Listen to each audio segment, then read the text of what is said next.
marami din ako makasunod sa tao, marami din ako matutunan sa kanila. And alam ko na nervous na.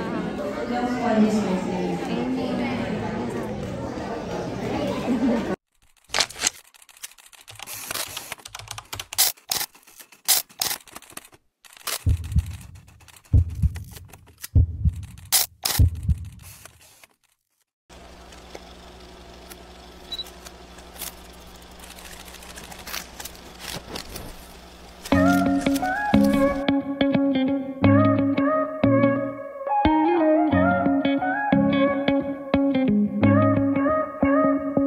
You hear about those missionaries bringing thousands to the truth, and you hope someday you can do the same, cause this work was meant for you.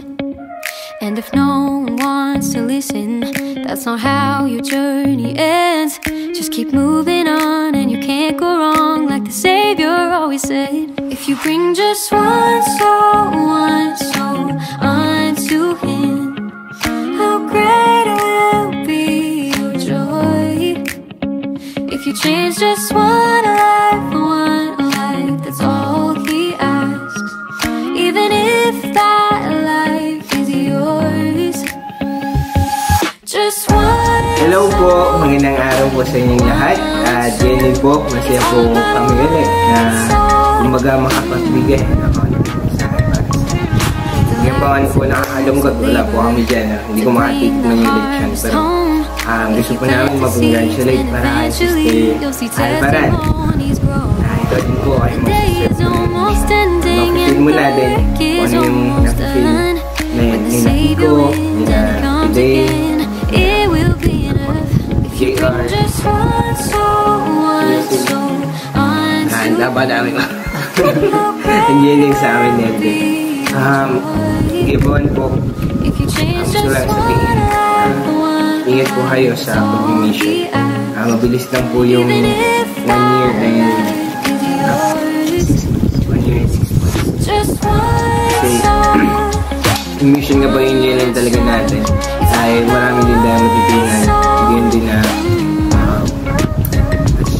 nakikita natin kung paano tayo mag-grow. As a person, ang feeling po sa natin ay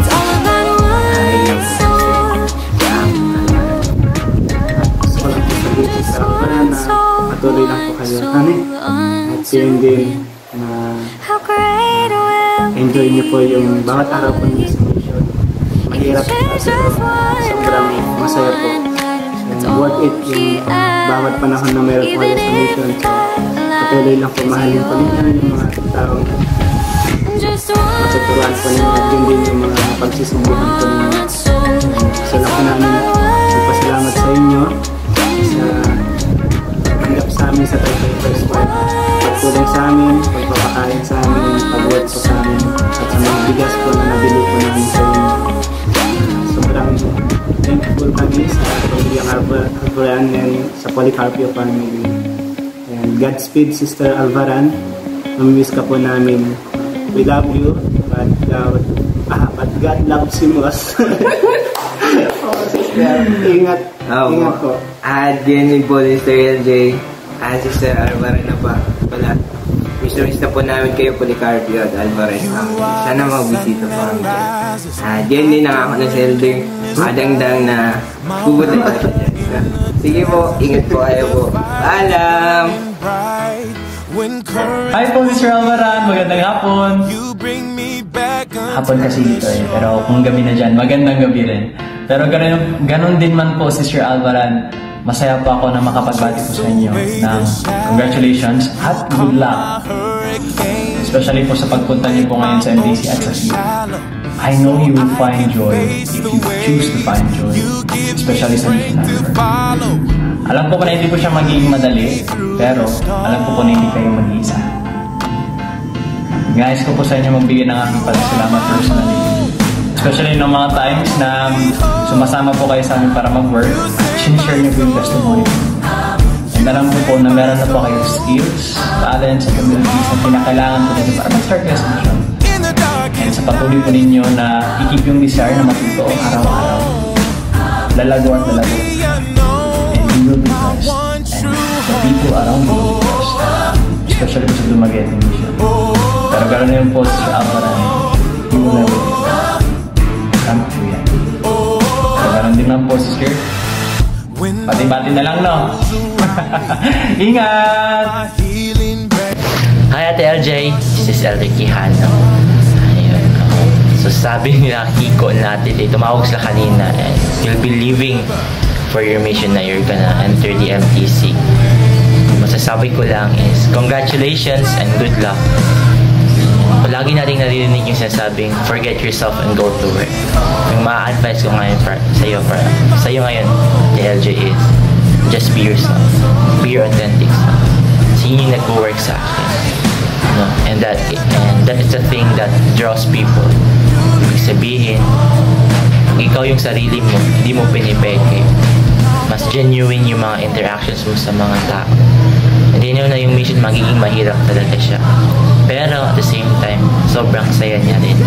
18 months pa lang ako sa mission pero I really testify that the mission is a blessing. Parang ito yung tithing natin. Kina-consecrate natin yung 2 years para sa mga elders and for you, it's gonna be 1.5 years.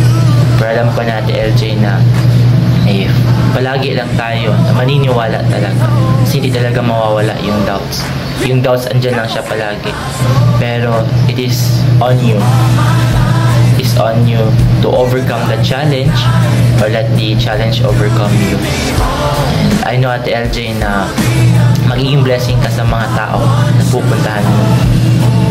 I know na ma-assign ka sa Dumaguete mission. And I know na may mga soul na naghihintay para sa iyo. I know that you are held and reserved for this specific time.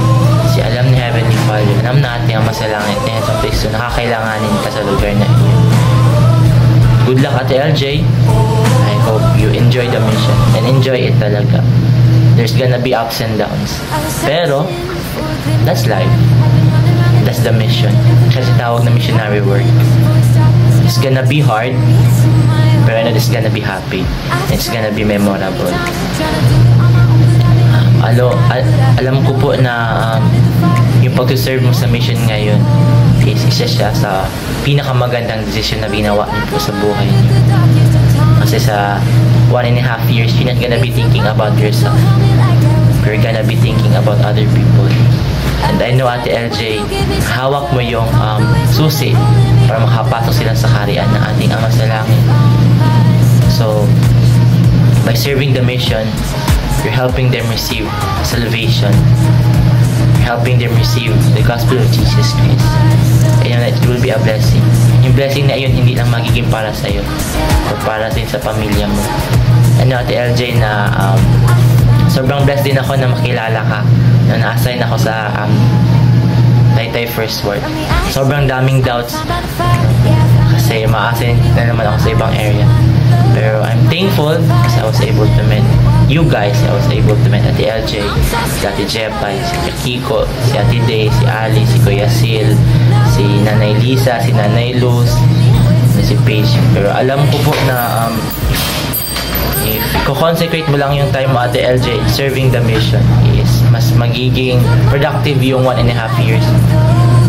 So huwag mag-alala kasi may mga tao namang tutulong sa iyo. And yung mga tao tutulong sa iyo, yung family mo dito sa sa lugar niyo sa Taytay, ganun din tutulong sa iyo. Ang malalagakin sila kasi sa Pero ayun, good luck. Iiyak pero hindi uuwi. Susuka pero hindi susuko. His atonement and repentance, baptism, receiving the gift of the Holy Ghost, and enduring to the end. As you serve with all your heart, might, and strength, the Lord will lead you to those who will hear His message. They too, when they have the opportunity to receive sacred ordinances and make covenants with Heavenly Father. You are assigned to labor in the Philippines, Dumaguete. It's been prepared for you long before the world was made.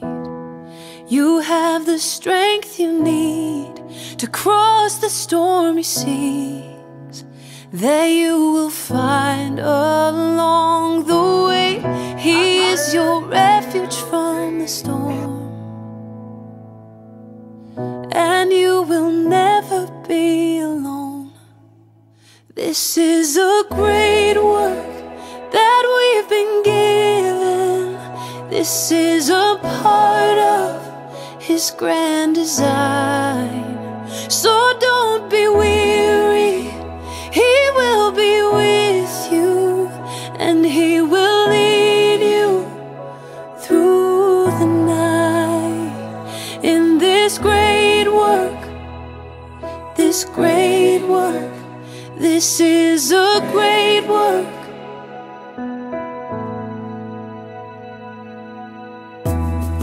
If you give Him your heart, He'll show you who you are, and all His hopes and dreams for you. And when you follow Him, the great work will begin, and perfect love will win. This is a great work that we've been given. This is a part of His grand design. So don't be weary, He will be with you, and He will lead you through the night. In this great work, this great work, this is a great work.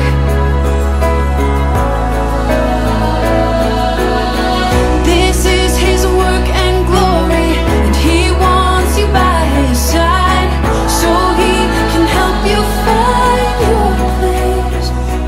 In this great work that we've been given, this is a part of His grand design. So don't be weary, He will be with you, and He will lead you through the night. In this great work, this great work, this is a great work. In this great work, this great work, this is a great work.